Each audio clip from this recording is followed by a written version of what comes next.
The third major influence, in terms of individuals, this was in the area of Egypt. And ancient Egypt was actually a powerful part of the world.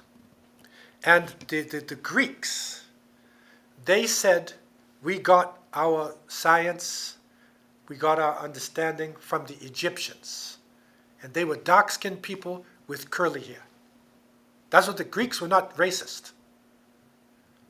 And they recognized that because the ancient Egyptians, who were African people, had reached pinnacle, the Great Pyramid of Egypt, right? And you're talking about something that was built like 2,000 years before Greek culture started.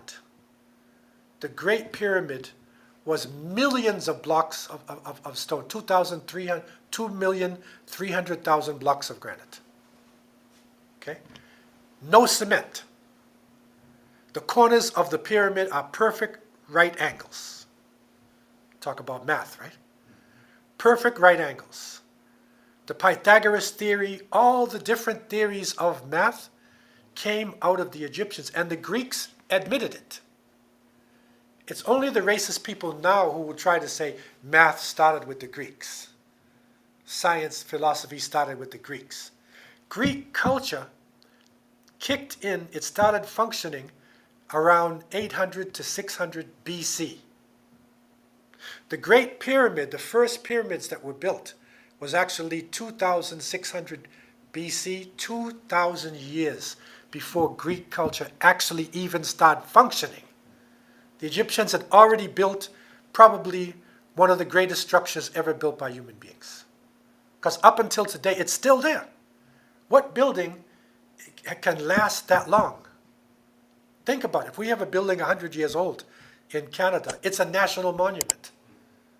The Historic Society, right, puts it because it's 100 years old. These buildings are like, 4,000 years old, and they're still there. Now, they had many belief systems within Egypt.